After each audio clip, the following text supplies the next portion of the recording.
Welcome to active contracts Tamil. So என்னோட name Krishnamurthy. நான் SEBI register advisor கிடையாது. இந்த வீடியோ உங்களுக்கு ஒரு எஜுகேஷனல் பர்பஸ்க்காக மட்டுமே. ஸோ நேற்றுக்கு நம்ம 25-100 அந்த ஸ்ட்ராடலின் அடிப்படையில் ஒரு short range and wide range எடுத்திருந்தோம். ஸோ இன்னைக்கு மார்க்கெட் எப்படி நடந்திருக்கு அப்படின்றத பார்க்குறதுக்கு முன்னாடி ஓவரால் நம்ம ஸ்டூடெண்ட்ஸ் அண்ட் சப்ஸ்கிரைபர்ஸ் எல்லாத்துக்குமே இன்னைக்கு காலையிலே ரொம்ப ரொம்ப நல்ல விஷயம் பண்ணியிருந்தாங்க. அதாவது மார்க்கெட்டை பார்க்குற அவங்களுடைய கோணமே சரியா இருக்கு. ரொம்ப ஃப்ரஸ்ட்ரேட்டட் இல்லாமல் ஸ்டூடெண்ட்டுமே இந்த மந்த் இப்போ ஜாயின் பண்ண ஒரு ரீசெண்ட் ஒரு 2 செஷன் தான் போயிருக்கும். அவங்களுமே எல்லாம் சொல்கிறது தான். ஸோ நல்லபடியாக இதுக்கு முன்னாடி நான் பார்த்தது வேற, இப்படி பார்க்குறது டோட்டலாக வேற அப்படின்னு சொல்கிறதாகட்டும். கண்டினியூஸாக டே பை டே ரொம்ப பெருசாக எய்ம் பண்ணாமல் மார்க்கெட்டில் இருக்கிற மொமெண்டத்துக்குள்ளே அதுக்குள்ளே ஒரு ரிஸ்க் ரிவார்ட் செட் பண்ணி டெய்லியுமே ப்ராஃபிட் பண்ணுறதாகட்டும். ஸோ இதெல்லாம் பார்க்கும்போது ஒரு கன்சிஸ்டண்ட்டாக நீங்கள் பண்ணுறது தெரியுது. ஸோ நல்லா இருக்குது. இதவே கீப் அப் பண்ணுங்க, யாராக இருந்தாலும் சரி. ஸோ அவங்க எல்லாம் பகிர்ந்துக்கிட்ட விஷயத்துலேருந்து நான் சொல்லிக்கக்கூடிய ஒரு விஷயம் முதல்ல ஒரு ஃப்ரஸ்ட்ரேட்டடாக மார்க்கெட்டை பார்க்காதீங்க. காமாக பாருங்கள், என்ன நடக்குது, எந்தெந்த லெவலில் என்னென்ன பண்ணுறாங்க அப்படின்றத பாருங்கள். நீங்கள் எதையுமே லேர்ன் பண்ணாமல் அனாலிசிஸ் பண்ணாமல் எடுத்தோடனே நான் ட்ரேடுக்குள்ளே வரணும், பணம் சம்பாதிக்கணும்னு வந்தீங்கன்னா அது கண்டிப்பாக லாஸ் ஆகும். அந்த ஃப்ரஸ்ட்ரேஷன்லாம் வரும். ட்ரேடு எடுத்தாலே கையெல்லாம் படப்படன்னு நடுங்கும். ஸோ இந்த அனாலிசிஸ் பண்ணி நீங்கள் மார்க்கெட்டை பார்க்க ஆரம்பிச்சிங்கனாலே ஆல்மோஸ்ட் உங்களுக்கு அந்த பொறுமை கிடைக்க ஆரம்பிச்சு. ஸோ பொறுமையாக இருந்து மார்க்கெட்டில் என்னென்ன நடக்குது, அதுக்கு என்னென்ன மாதிரி டேட்டாஸ் கிடைக்குது, அந்த டேட்டாஸ்க்கு எப்படி மார்க்கெட் ரியாக்ட் ஆகுதுன்றத பொறுமையாக பார்த்து கற்றுக்குங்க. அப்புறமா பணம் பண்ணுறது அப்படின்றது ஒரு ப்ராஃபிட் அப்படின்றது பை ப்ராடக்ட் தான். நீங்கள் போடுற அனாலிசிஸும் எஃபோர்ட்டும் மட்டும்தான் அங்கே விஷயமே. ஸோ நம்மளுக்கு அந்த 182 அப்படின்ற ஷார்ட் ரேஞ்சுடைய டாப். ஸோ இதில் நிறைய பேர் கேட்டிருந்த இடையில ஒரு டவுட். இதுலேயே நிறைய பேர் ப்ராஃபிட் பண்ணிட்டாங்க. இதில் ஒரு சில பேர் பண்ணியிருக்காங்க. இதில் நம்மளுக்கு இங்கே ஃபஸ்ட்டு எடுத்தோடனே ஏன் ரிவர்ஸ் ஆகலை? ரிவர்ஸ் ஆகலைன்னாலும் நம்மளுக்கு எங்கே வரணும்? இங்கே ஓப்பன் வந்தால் தான் நம்மளுக்கு கன்ஃபர்மேஷனே. சரிங்களா? ஓப்பனே வரல. அதுக்கடுத்து என்ன பண்ணுறாங்க? திருப்பி எஸ்டர்டே ஹைக்கு மேலே போனால் என்ன ஆகுது? ஷார்ட் ரேஞ்சோட பாட்டம் நம்மளுக்கு கட் பண்ணல, அகைன் மேலே தான் சஸ்டெயின் ஆகிறாங்க. இதுக்கு தான் நம்ம அந்த மீன் ரிவர்சல் ஸ்ட்ராட்டஜின்னு ஒன்று சொல்லி கொடுக்குறோம் ஸ்டூடெண்ட்ஸுக்கு எல்லாமே. கரெக்டாக அந்த 200 தொட்டோடனே விழுகணும்னா அந்த மீன் ரிவர்சல் ஆக்ட் ஆகலை அப்படின்ற பட்சத்தில் கொஞ்சம் நேரம் அந்த இடத்துல சைட் வேஸ் போடுவாங்க. சைட் வேஸ் போகிறனால என்ன ஆகுது? நிறைய பையர்ஸ் ட்ராப்பில் மாட்டிக்கிறாங்க. ஸோ இது வெயிட் பண்ணணும். ஒரு எஸ்டர்டே ஹையை கட் பண்ணி இன்னொரு லெவலில் கொடுத்தா தான் நம்மளுக்கு கன்ஃபர்மேஷன் லெவல்ஸ் அங்கே கிடைக்கும். அதே மாதிரி இங்கேருந்து கால் ஆப்ஷன் ஏறின ப்ரீமியத்துக்கு ஒரு கால்குலேஷன்ஸ் இருக்குது. அந்த கால்குலேஷனில் அவங்க விட்டு கொடுக்கணும். விட்டு கொடுத்தாலும் மட்டுமே அது என்ன ஆகும்? மார்க்கெட் கீழே வரும். ஸோ அதை கொஞ்சம் புரிஞ்சுக்கணும். எப்போ நம்மளுக்கு இந்த ஷார்ட் ரேஞ்சோட டாப்பை கட் பண்ணாங்களோ அதுக்கடுத்து ஓப்பன். இந்த ஓப்பனுக்கு கீழே வந்தவங்க ஏன் ஃபர்தராக இன்னும் கீழே போகல அப்படின்னா ஸ்பாட் மட்டும்தான் வந்தாங்க, ஃபியூச்சர் வரலை. இதனால தான் நம்ம சொல்கிறோம் spot versus future open above, ஓப்பனுக்கு மேலே, ஓப்பனுக்கு கீழே அப்படின்ற மாதிரி யார் யார் இருக்காங்க அப்படின்றத பார்க்க ஆரம்பிங்க. ஸோ இதுலேருந்து இன்னொரு விஷயம், முக்கியமான விஷயம் என்னன்னா, நாளைக்கு 0 to ஹீரோவுக்கு ரொம்ப ரொம்ப தெரிஞ்சுக்க வேண்டிய yesterday low and yesterday high. இந்த ஒரு விஷயத்தை தாண்டாத வரை 0 to ஹீரோ கிடையாது. சான்சஸ் ரொம்ப ரொம்ப கம்மி. அதே மாதிரி நாளைக்கு மார்னிங், அதாவது எப்போ வேணாலும் 0 to ஹீரோ நடக்கலாம். எதுக்குமே நம்ம தயாராக இருக்கணும்.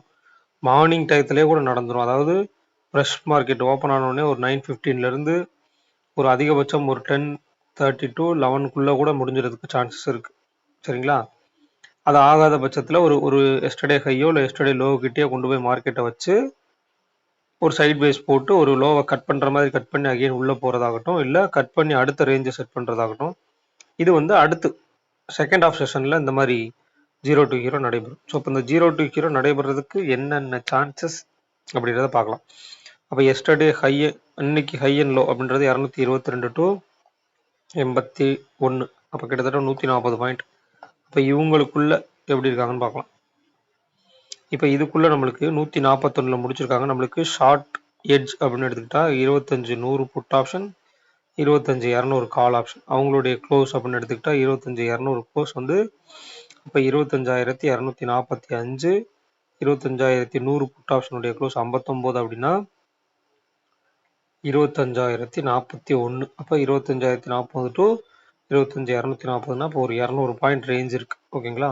ஆனால் அதில் ஷார்ட் எட்ஜ் அப்படின்றதுக்கு நம்மளுக்கு 100 பாயிண்ட் தான் ரேஞ்ச் இருக்கு. ஸோ சின்ன ரேஞ்ச். ஓகேங்களா?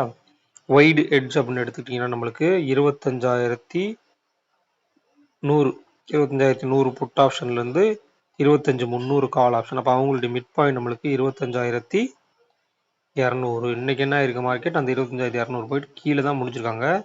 200க்கு கீழே இருக்கு ஒரு விஷயம். ரெண்டாவது விஷயம் வந்து நம்மளுக்கு 25,100 டு 25,200 அப்படின்றப்ப நம்மளுக்கு 25,150 அப்படின்றது ஒரு மிட் பாயிண்ட். இந்த ரெண்டு மிட் பாயிண்ட் 150 டு 200 இதுக்குள்ள எப்படி ரியாக்ட் ஆகுறான்னு பார்க்கணும். ரெண்டாவது இந்த ப்ரீமியம், அதாவது இவங்களுடைய லோ இருக்கு இல்லையா, அந்த லோவையும் கணக்கிட வச்சுக்கலாம் ஒரு கணக்குக்கு நாளைக்கு. அப்போ இவங்களுடைய லோவையும் க்ளோஸையும் வச்சு ஒரு சில லெவல்ஸ் லோவை வச்சு தனித்தனி இண்டிவிஜுவலாக மட்டும் எடுக்கணும். ஆடர் ப்ரீமியம் பண்ணி எடுக்கக்கூடாது. க்ளோஸை வச்சு நீங்கள் ஆட் ப்ரீமியம் போட்டு எடுத்துக்கலாம். 45 அண்ட் 59 அப்படின்னா நம்மளுக்கு கிட்டத்தட்ட 104 பாயிண்ட். அப்போ 104 அப்படின்ற பட்சத்தில் 25,200 ப்ளஸ் 104 25,304. சரிங்களா? இந்த பக்கம் நம்மளுக்கு கிடைச்சிச்சு ஒரு ரேஞ்சு 300க்கு நியர்பை கிடைச்சிருக்காங்க. அதே மாதிரி 104 மைனஸ் பண்ணிங்கன்னா அப்படின்னா 25,000. அப்போ 25,000 டு 25,300 இவங்களுடைய மிட் பாயிண்ட் 25,150. அப்போ ஓவரால் இந்த 25,150 இன்னைக்கு ப்ரீவியஸ் க்ளோஸ்க்கு மேலே நாளைக்கு மார்க்கெட் நிற்கிறாங்களா இல்லை கீழே நிற்க போகிறாங்களான்றதை பார்க்கணும். ஸோ இதுதான். அதுக்கடுத்து நம்மளுக்கு இம்ப்ளைடு வால்டிலிட்டி. இந்த எக்ஸ்பைரியை பொறுத்த மட்டும் இம்ப்ளைடு வால்டிலிட்டி வந்து ஒரு இம்பேலன்ஸ்டாக இருந்துச்சு அப்படின்னா, கொஞ்சம் ஏற்றமும் கொஞ்சம் இறக்கமாக இருந்தாங்க அப்படின்னா ஒரு ரேஞ்ச் ஹை அண்ட் லோ கொடுப்பாங்க இல்லையா, காலையில் நம்மளுக்கு ஒரு ரேஞ்சு கொடுப்பாங்க. அந்த ரேஞ்சை வந்து ஈவினிங் ஒரு ஒரு ஒரு 1 or 2 அந்த டயத்துக்கு ஒரு பாதி செஷனுக்கு அப்புறம் நம்ம அந்த ரேஞ்சை, அதுக்கு முன்னாடி இம்ப்ளைடு வால்டிலிட்டி கம்மியாகவும் கூடவும் திருப்பி கம்மியாகவும் கூடவும் இருந்தாங்க அப்படின்னா இந்த ரேஞ்சை கட் பண்ணாங்க அப்படின்னா ஒரு நல்ல ரேலி மேலேயோ இல்லை கீழேயோ கொடுக்கறதுக்கு சான்சஸ் இருக்குது. 0 to ஹீரோ பொறுத்த மட்டும் அப்படி தான். அப்போ நீங்கள் என்ன பண்ணணும், ஒரு 10 ரூபாய்க்கு பை பண்ணுற ஒருத்தராக இருக்கீங்க நீங்கள் அப்படின்னா அது வந்து ரேஞ்சை எக்ஸ்டென்ஷன் பண்ணும்போது நடக்கணும். சரிங்களா? ரேஞ்சை எக்ஸ்டென்ஷன் பண்ணும்போது அதை வந்து பை பண்ணணும். அதை விட்டுட்டு வந்து ஒரு range yesterday high and low இல்லை இப்போ வச்சிருக்கக்கூடிய இன்னைக்கு அடுத்த நாள் வைக்கக்கூடிய ஹை அண்ட் லோக்குள்ளே ட்ரேட் ஆகிட்டு இருக்கும்போது அதை வந்து கன்சிடர் பண்ணக்கூடாது. ஏன்னா 10 ரூபா வச்சாலும் எவ்வளோ ஆச்சு, கிட்டத்தட்ட 1,500 அப்படின்னாலும் அந்த 1,500 உங்களுடைய பணம் தான். அதை வந்து வேஸ்ட்டாக வந்து விட்டுறக்கூடாது, சும்மா வந்து விட்டுறக்கூடாது. ஸோ கொஞ்சம் கேர்ஃபுல்லாக எடுத்து அதையுமே எந்தெந்த விஷயங்களில் பயன்படுத்தணும் அப்படின்றது இருக்குது. குறைந்தபட்சம் நீங்கள் போட்டிருக்க அந்த 10 ரூபா டு 10 ரூபா 20 ரூபாய்க்கும் அவங்க ஒன் சைடாக நின்னா தான் நீங்கள் போட்ட பணத்தையாவது வெளியில் எடுக்கணும். அதுக்கேற்ற மாதிரி நீங்கள் வந்து அனலிசிஸ் பண்ணணும், என்ன பண்ணுறாங்கன்றதை பார்க்கணும். பார்த்துட்டு அதுக்கப்புறம் தான் 0 to ஹீரோலாம் கையில் வைக்கணும். ஸோ ரெண்டாவது இதில் வந்து ஓவரால் இம்ப்ளைடு வால்டிலிட்டி பார்க்கும்போது call side 12, put side 15. So நேற்றுக்கு இருந்ததை விட இன்னைக்கு கொஞ்சம் கால் சைடு ஒரு பாயிண்ட் ஹையராக இருக்காங்க, புட் சைடும் அதிகமாக இருக்காங்க. அப்போ புட் சைடு வந்து அதிகமாக இருக்காங்க, மார்க்கெட் வந்து ஒரு மிட் பாயிண்ட்டுக்கு இதுக்கெல்லாம் கீழே முடிச்சிருக்காங்க. அப்போ நாளைக்கு ப்ரீவியஸ் க்ளோஸ்க்கு கீழே ஓப்பன் ஆகிட்டால் எப்படி இருக்கும், ஒருவேளை ப்ரீவியஸ் க்ளோஸ்க்கு கீழே ஓப்பன் ஆகிட்டு ஓப்பனுக்கு கீழே நின்றுட்டாங்க அப்படின்னா ரேஞ்ச் இன்னும் ஃபர்தராக கீழே இருக்கும். ஷார்ட் ரேஞ்சுடைய பாட்டம்லேருந்து ஒயிட் ரேஞ்சுடைய பாட்டம் வரைக்கும் கொஞ்சம் கேர்ஃபுல்லாக பார்க்கணும். இல்லை அதர்வைஸ் மேலே ஓப்பன் ஆகுறாங்க அப்படின்னா ஒரு இன்சைடு ஓப்பனிங் ஆகிரும். மேலே வந்து நம்மளுக்கு 25,210க்கு மேலே தான் நம்மளுக்கு எஸ்டர்டே ஹைன்றப்ப இம்ப்ளைடு வால்டிலிட்டி இல்லைன்ற பட்சத்தில் அதுக்குள்ளே ஒரு சைட் வேஸ் டு அப் ட்ரெண்டாக முடிக்கிறதுக்கும் சான்சஸ் இருக்கும். ஸோ கொஞ்சம் கேர்ஃபுல்லாக பாருங்கள். அனலைஸ் பண்ணாமல் ஒரு 10-50 ரூபா போயிடுவேன்னா மேக்ஸிமம் டேபிளை வந்து வாட்ச் பண்ணுங்கள். ஒரு எஸ்டர்டே ஹையோ இல்லை எஸ்டர்டே லோவோ, ஒரு ஷார்ட் ரேஞ்சோட பாட்டமோ இல்லை ஷார்ட் ரேஞ்சோட டாப்போ ரீச் பண்ணும்போது டேபிள் எப்படி இருக்குது, அதுக்கப்புறம் டேபிள் எப்படி சேஞ்சஸ் ஆகுது, இல்லை அதிகபட்சம் நாளைக்கு எக்ஸ்பைரி அப்படின்றப்போ ஒரு 2 hours ஒன்ஸ் வந்து டேபிள் எப்படி சேஞ்ச் ஆகுது. டேபிள் சேஞ்ச் ஆகும்போது மார்க்கெட் எந்த இடத்துல நிற்கிது, மார்க்கெட் வந்து ரேலி ஆனதுக்கு அந்த டேபிள் சேஞ்ச் ஆயிருக்குன்னா அடுத்து என்ன நடக்கிறதுக்கு சான்சஸ், இல்லை அடுத்த ரேலி ஆகுறதுக்கு அந்த டேபிள் சேஞ்ச் ஆகுதா அப்படின்றதையும் பாருங்கள். ஒரு 2 hours இல்லை 1 hours ஒன்ஸ் வந்து டேபிள் பார்த்தீங்கன்னா கூட எக்ஸ்பைரி அப்போ கொஞ்சம், ஏன்னா ஒரு எஸ்டர்டே ஹை அண்ட் லோ இருக்குன்னு வச்சுங்களேன், அந்த எஸ்டர்டே ஹை லோக்குள்ளே தான் எக்ஸ்பைரி பண்ண போகிறாங்க அப்படின்னா இதுக்குள்ளே நடந்துட்டு இருக்கும்போது டேபிள் மாறும். இல்லை டேபிளை வந்து ஒரு நிலையான ஒரு ஸ்ட்ரைக் ப்ரைஸை செட் பண்ணி வச்சுட்டு அதுக்குள்ளேயே மார்க்கெட் வந்து ரன் பண்ணிட்டு இருப்பாங்க. ஸோ கொஞ்சம் கேர்ஃபுல்லாக பார்க்கணும். பார்த்துட்டு என்ன பண்ணுறாங்கன்னு பார்த்துட்டு அதுக்கேற்ற மாதிரி நம்ம அனாலிசிஸ் வந்து வச்சுக்கணும். ஸோ 56,459 56,500 மார்க்கெட் முடிஞ்சிருக்காங்கன்றது தெரியுது. அப்போ 56,500 ஸ்ட்ராடல் இருக்குது. 500 கால் ஆப்ஷன் அப்படின்னா கிட்டத்தட்ட 57,233. இவங்க 580 அப்படின்னா 55,920. ஸோ இவங்களுடைய ஐவி நாளைக்கு ரொம்ப ரொம்ப முக்கியம். பேங்க் நிஃப்டி, ஏன்னா நிஃப்டிக்கு ஒரு 0 அப்படின்ற பொறுத்த மட்டும் பேங்க் நிஃப்டியோட ஐவின்றது கொஞ்சம் இம்பார்ட்டன்ஸாக இருக்கும். ரெண்டாவது நிஃப்டிலையுமே நெக்ஸ்ட் வீக் எக்ஸ்பைரி ஒரு 11 மணிக்கு மேலே next week expiry, next week table என்ன பண்ணியிருக்காங்க, அதில் எந்தெந்த இடத்துல முடிக்கிறதுக்கு சான்சஸ்ன்றதை பார்த்து வச்சுக்கோங்க. Call option side 13, put option side 14 ஒரு சைட்வேஸ் மார்க்கெட்டுக்கான இம்ப்ளைடு வால்டிலிட்டி தான் இருக்குது. இவங்க வந்து எஸ்டர்டே ஹை அண்ட் லோவை தாண்டாத வரைக்கும் எந்த மாதிரி இருக்க போகிறாங்கன்றதை பார்க்கணும். சரிங்களா? ஸோ இந்த வீடியோ பிடிச்சிருந்துச்சு அப்படின்னா லைக் பண்ணுங்கள், ஷேர் பண்ணுங்கள், சப்ஸ்கிரைப் பண்ணுங்கள். மறக்காம உங்கள் கருத்துக்களை கமெண்ட் செக்ஷனில் கமெண்ட் பண்ணுங்கள். நன்றி, வணக்கம்.